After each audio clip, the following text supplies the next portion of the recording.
El Drogas ou Riot Propaganda serán algúns dos artistas que actuarán no Ouren Rock os días 8 e 9 de xuño, un festival no que colabora a Deputación de Ourense e que trae nesta edición ao escenario de Benposta a 17 bandas e artistas de vanguarda no panorama da música rock. E, en definitiva, estamos a falar de algo relativamente completo. Estamos a falar dunha provincia de rock como é Ourense, da consolidación dun festival que, sin dúbida, en dúas edicións duplicou a súa asistencia.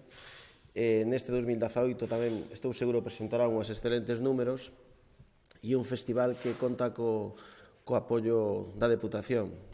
No programa desta terceira edición figuran bandas como El Drogas, Riot Propaganda, Talco, Xavi Sarriá, De Locos, Smoking Souls, Rebelión do Inframundo, EZR, Blues do País, Yo no las conozco e Isabel Marco.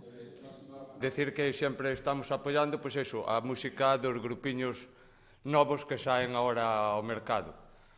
Entón, nunca nos faltará grupos ourensás, que sempre vai ser un punto no que se poden, pois eso, salir un pouquiño adiante ou poderse coñecer con grupos de outras tallas. Ademais das bandas ourensás, Pauliña e Gorilas a pilas, ao escenario de Benposta subiránse grupos doutros puntos de Galicia, España, Francia, Italia e Hungría. O comezo das actuacións será ás 8 da tarde e as entradas e abonos cun custe de entre 20 e 30 euros en venda anticipada poden adquirirse en diferentes puntos de venda, en internet a través da web do Ouren Rock Sound, onde figura ademais toda a información do festival.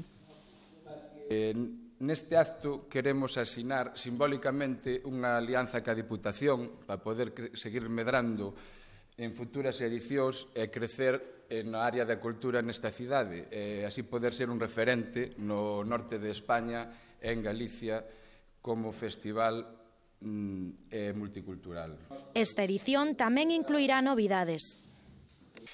Temos como novidade este ano, pois vamos montar un punto lila, queremos que os festivales estén libres de agresións machistas, e a novidade é unha aposta das máis fortes é as pulseiras intelixentes que imos ter este ano. Creemos que hai o segundo festival debemos ser en todo Galicia que ten ese tipo de sistema, unha pulseira a cal leva aquí un microchip, ti pasas, cargancha e pagas directamente ca pulseira, sexa comida, sexa bebida, todo. Pódese recargar, incluso podemos mandar a casa con antelación xa cos cartos que quere gastar cada un.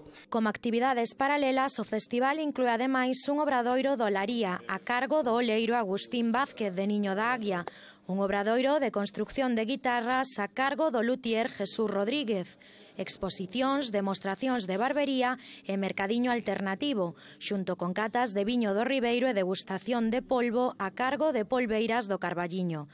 Segundo os organizadores, este festival é a terceira actividade cultural de Ourense con máis asistentes, tralo Entroido e as festas do Corpus, e agardan nesta edición superar os 4.500 participantes, que terán a súa disposición gratuitamente unha zona de acampada.